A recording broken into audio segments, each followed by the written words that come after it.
Il y a des moments où nous sentons que quelque chose de nous précède dans les lieux où nous arrivons, une sorte d'écho silencieux qui nous annonce avant même que nous ayons franchi le seuil.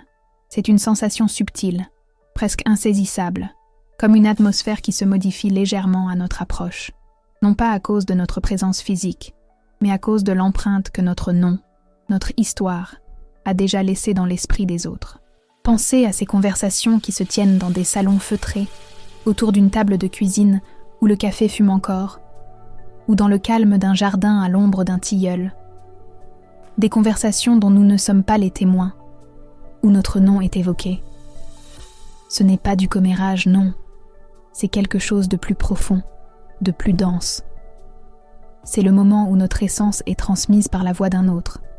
La parole humaine a ce pouvoir étrange et puissant de rendre présent ce qui est absent. Un nom prononcé n'est jamais un son neutre. Il transporte avec lui tout un univers de souvenirs, de sentiments, de jugements silencieux et d'affections cachées. Certains noms, lorsqu'ils sont prononcés, semblent alourdir l'air, chargés de conflits passés ou de tensions non résolues. D'autres, au contraire, agissent comme une brise légère, apportant avec eux une clarté, une douceur, une forme de paix. Le vôtre, ce jour-là, a été de cela. Il a été prononcé, et l'atmosphère de la pièce s'est transformée.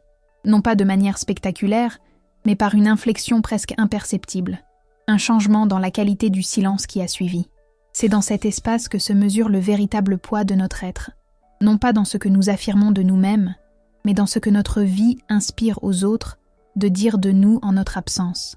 C'est notre réputation, non pas au sens mondain d'une image à préserver, mais au sens spirituel d'un parfum que notre âme laisse derrière elle.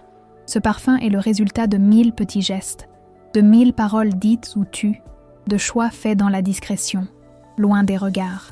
C'est la somme de notre cohérence silencieuse. Et lorsque quelqu'un qui nous connaît intimement, comme un frère, prend la parole, il ne fait pas notre éloge. Il ne cherche pas à convaincre. Il témoigne. Il devient le porteur de ce parfum. Et sa simple parole suffit à le diffuser dans la pièce, à le rendre perceptible à ceux qui ne le connaissaient pas encore. Cette présence invisible, qui est le reflet de notre vérité intérieure, est notre plus grand avocat. Elle parle sans mots, elle convainc sans argument. Elle existe, simplement. Et sa seule existence, lorsqu'elle est révélée par une voix juste et aimante, a le pouvoir de dissoudre les doutes les plus tenaces. Si un mot vous vient à l'esprit pour décrire cette présence invisible, cette empreinte que nous laissons, partagez-le simplement dans les commentaires. Un mot, comme une graine plantée dans le silence. Imaginez la scène, car elle s'est réellement produite dans un de ces petits cafés parisiens où le temps semble s'écouler différemment. Le bruit des tasses en porcelaine qui s'entrechoquent doucement, le murmure des conversations voisines qui forment une toile de fond sonore, rassurante et anonyme. L'odeur du café fraîchement moulu qui se mêle à celle, plus sucrée, des viennoiseries sur le comptoir. La lumière de fin de matinée filtre à travers la grande vitre, dessinant des formes douces sur les tables en bois sombre. C'est dans ce décor d'une banalité exquise que 2 personnes sont assises face à face. L'une d'elles est votre frère. L'autre est une personne qui ne vous connaît pas personnellement, mais qui a entendu parler de vous, peut-être de manière fragmentaire, peut-être avec un certain scepticisme. La conversation flotte, légère, passant d'un sujet à l'autre, comme il est d'usage. Mais vient un moment où, naturellement, sans préméditation, votre nom est prononcé. Et c'est là que tout bascule. Non pas dans le bruit, mais dans le silence. Votre frère ne se lance pas dans un plaidoyer. Il ne dresse pas la liste de vos qualités. Il ne raconte pas d'anecdotes héroïques. Sa voix est calme, posée. Il tient sa tasse chaude entre ses mains. Son regard n'est pas fuyant. Il n'est pas non plus insistant. Il est simplement ancré dans une certitude tranquille. Il dit quelques mots, peut-être une simple phrase, qui résume une situation complexe que vous avez traversée. Peut-être partage-t-il une observation sur votre manière d'être au monde, sur votre intégrité silencieuse, sur une décision que vous avez prise et qui l'a marquée. Les mots exacts ont peu d'importance. Ce qui compte, c'est la vibration qu'ils transportent. C'est l'authenticité brute, dépouillée de toute intention de persuader. Il parle de vous comme on parle d'une évidence, comme on décrirait un arbre dans un champ ou le cours d'une rivière. C'est un fait, une réalité qu'il a côtoyée, vécue, et la personne en face de lui écoute. Elle observe, elle sent la vérité dans le ton de la voix, dans l'absence de toute emphase. Elle voit dans les yeux de votre frère non pas l'admiration aveugle d'un membre de la famille, mais le respect profond pour une personne qu'il connaît dans sa complexité, avec ses forces et ses fragilités. Et c'est cet ensemble de micro-signaux, la chaleur de la tasse, la lumière douce, le son apaisant du café, et surtout, cette parole simple et pleine, qui opère une alchimie intérieure. Le doute, qui était peut-être une construction intellectuelle, une barrière érigée par prudence ou par préjugé, se trouve soudain privé de fondation. Il ne peut plus s'accrocher à rien, car ce qui lui est présenté n'est pas une opinion à débattre, mais un témoignage vivant. Les regards se croisent un instant, après que les mots ont été dits. Et dans ce croisement de regards, il n'y a pas de question, pas de défi. Il y a une simple transmission. Quelque chose a été donné, et quelque chose a été reçu.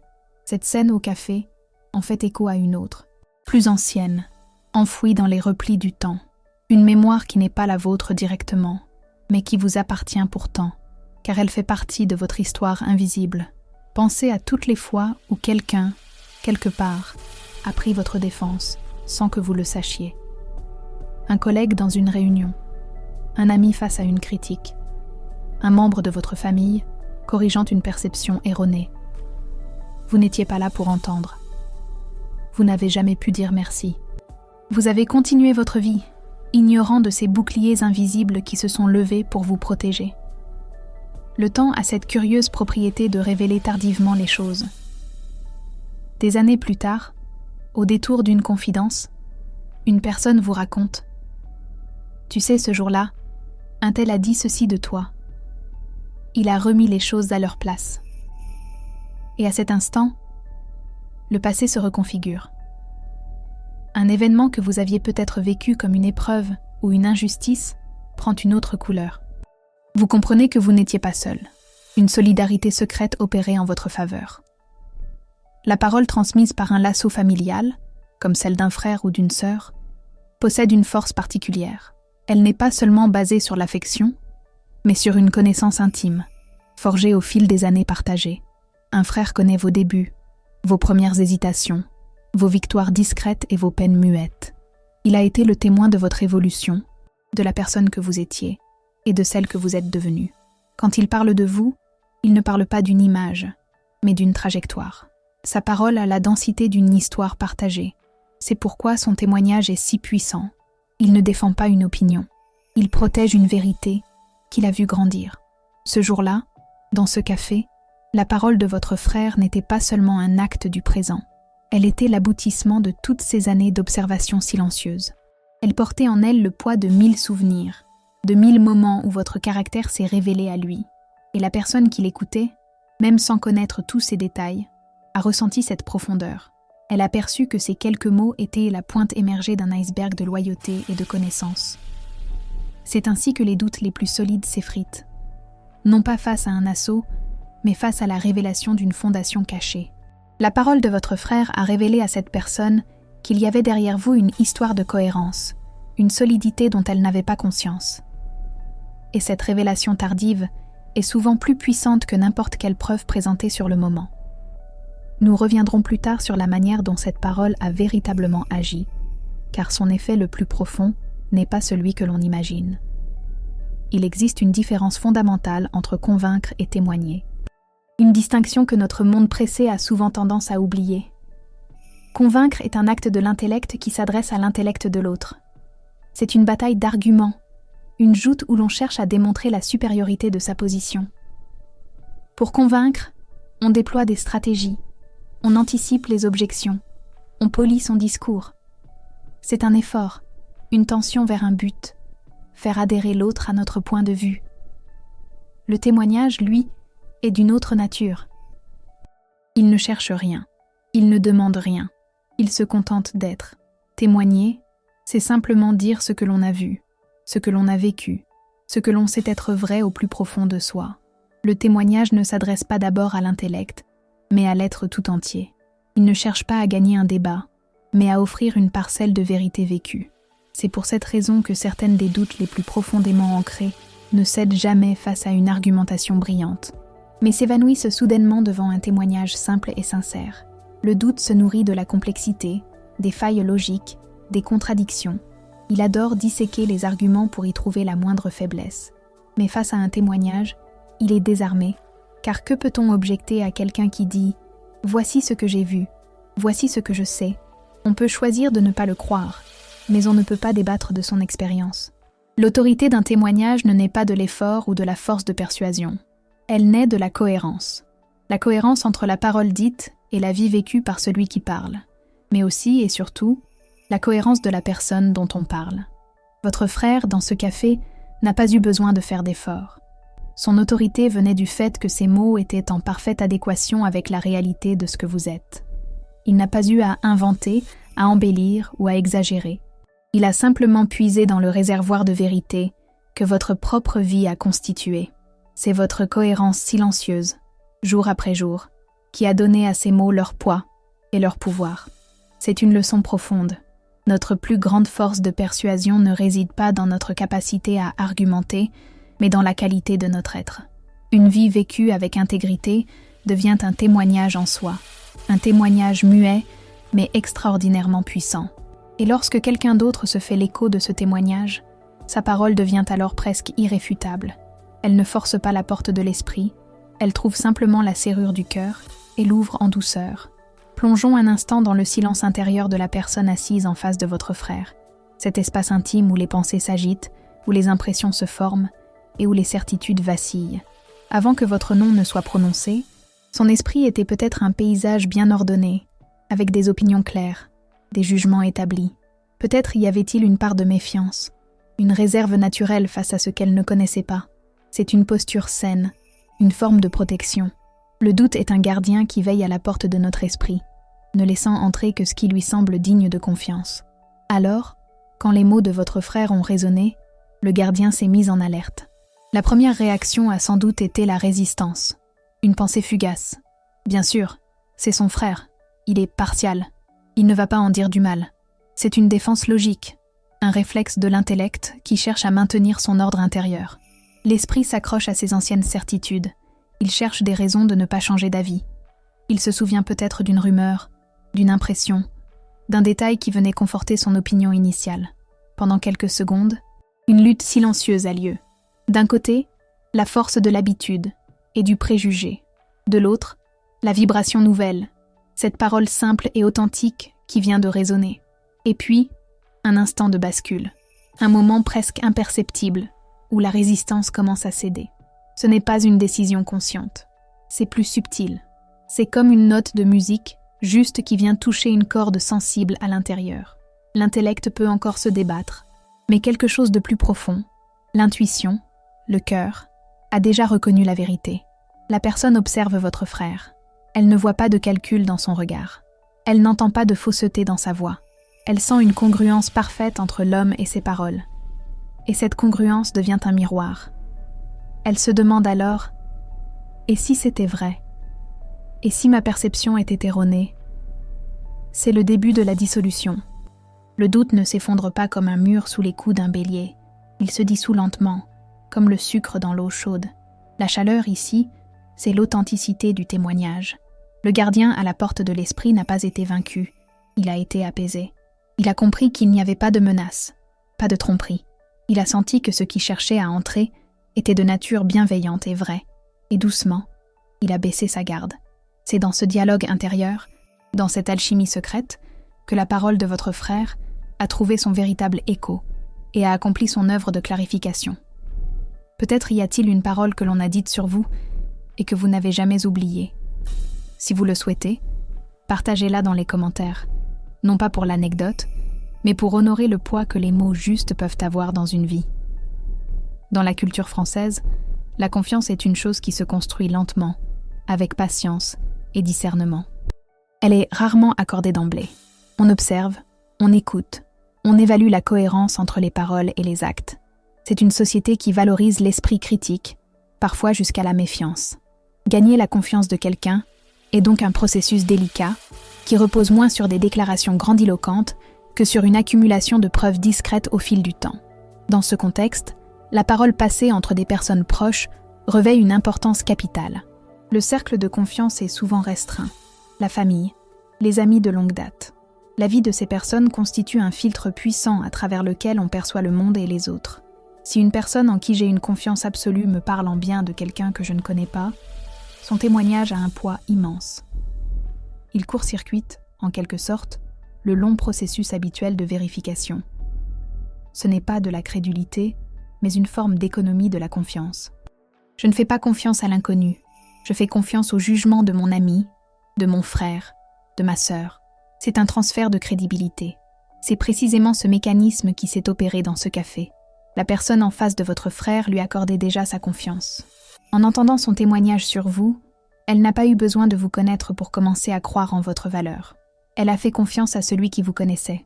C'est ainsi que la foi, au sens large de croyance en la bonté ou l'intégrité de quelqu'un, arrive souvent dans nos vies, par des voies indirectes, par des tiers de confiance.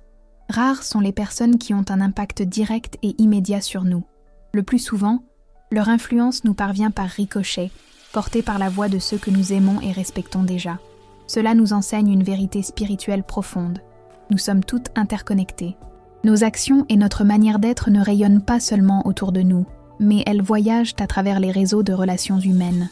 Une bonne action, une parole juste, une attitude cohérente peuvent avoir des effets à des kilomètres de distance, sur des personnes que nous ne rencontrerons jamais, simplement parce que quelqu'un, un jour, a témoigné de ce que nous sommes. Votre vie, dans sa discrétion, a fourni la matière première. Votre frère a été le messager. Et la culture ambiante, avec sa valorisation de la parole donnée entre proches, a fourni le terrain fertile pour que cette semence de vérité puisse germer et dissoudre le doute. C'est une magnifique illustration de la manière dont la grâce opère dans le monde. Non pas par des miracles éclatants, mais à travers la trame subtile et solide des relations humaines authentiques. Pour mieux saisir la dynamique invisible qui s'est jouée, utilisons une métaphore. Imaginez que votre réputation, l'essence de ce que vous êtes, est un parfum. Ce n'est pas une odeur forte, agressive, qui s'impose à tous. C'est une fragrance subtile, complexe, composée des notes de votre patience, de la chaleur de votre compassion, de la fraîcheur de votre honnêteté et de la profondeur de votre courage silencieux. Comme tout parfum de grande qualité, il n'est pleinement perceptible que par ceux qui s'approchent de vous, qui passent du temps en votre présence. Au quotidien, vous portez ce parfum sans même y penser. Il imprègne vos gestes, vos paroles, vos silences. Lorsque vous quittez une pièce, une trace de ce parfum demeure, flottant dans l'air un court instant, une réminiscence de votre passage. Votre frère, par les années passées à vos côtés, est profondément imprégné de ce parfum. Il le porte sur lui, de manière inconsciente. Il n'a pas besoin de décrire la composition du parfum. Il lui suffit d'être là pour que les autres en perçoivent des effluves. Ce jour-là, au café, il n'a pas fait une description de votre parfum. Il a simplement, par sa présence et ses quelques mots, laissé une touche de cette fragrance se libérer dans l'atmosphère. La personne en face de lui, quant à elle, vivait dans une sorte de brume. La brume du doute, des idées préconçues, des informations parcellaires. Cette brume n'est pas méchante. Elle est simplement opaque. Elle empêche de voir les choses clairement. Elle déforme les contours. Elle refroidit l'atmosphère. On peut passer sa vie à essayer de combattre la brume avec des arguments, comme on agiterait les bras pour la chasser. C'est épuisant et inefficace. La parole de votre frère n'a pas été un coup de vent pour chasser la brume. Elle a été autre chose. Elle a été comme un rayon de soleil matinal. Le soleil ne lutte pas contre la brume. Il se contente de briller. Sa chaleur réchauffe doucement l'air, et par un processus naturel, les gouttelettes d'eau qui composent la brume s'évaporent. La brume ne s'enfuit pas, elle se dissout, elle disparaît, révélant le paysage qui était là depuis le début, clair et net. Le témoignage authentique de votre frère a été ce rayon de soleil. Sa chaleur, c'était son affection sincère pour vous. Sa lumière, c'était la vérité de ses mots. En touchant l'atmosphère de la conversation, il a simplement réchauffé l'air, et la brume du doute s'est dissipée d'elle-même, sans effort, sans combat. La pleine signification de ce parfum et de cette brume se révélera un peu plus loin.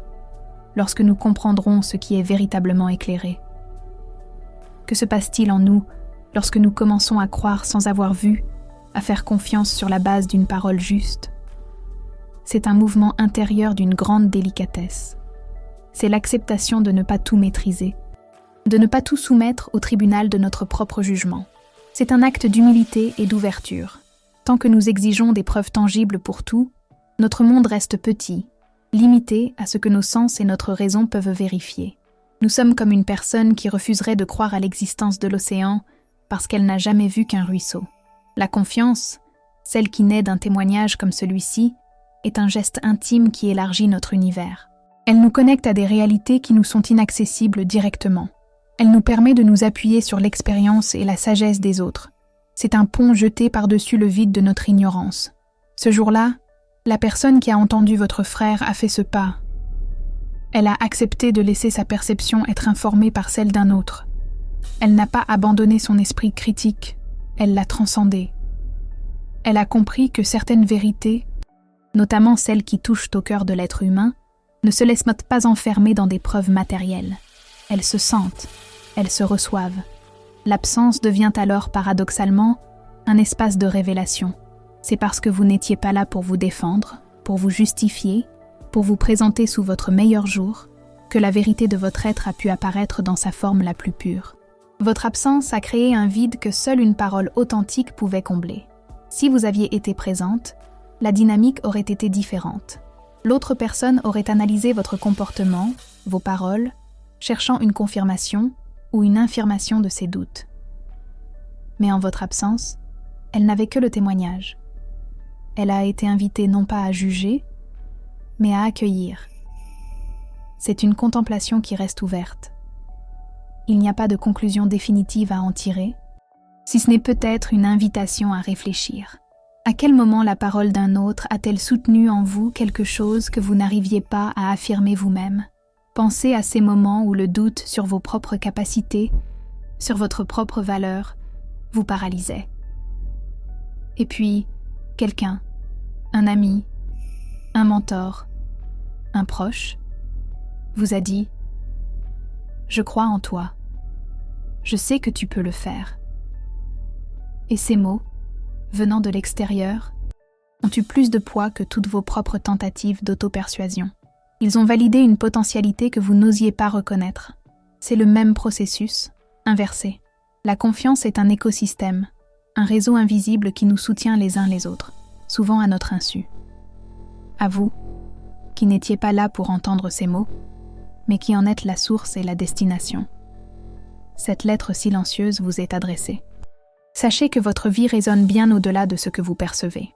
Dans le silence de vos journées, dans la constance de vos efforts, dans l'intégrité de vos choix, vous tissez une œuvre dont vous ne voyez pas toujours la beauté, ni la portée. Vous pensez peut-être que vos gestes sont petits, que votre influence est limitée.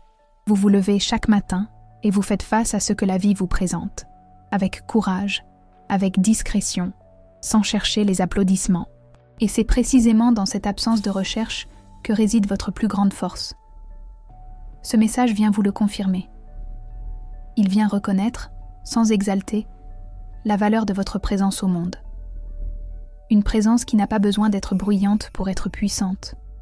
Une présence qui agit en profondeur, comme les racines d'un grand arbre qui stabilise le sol sans que personne ne les voie.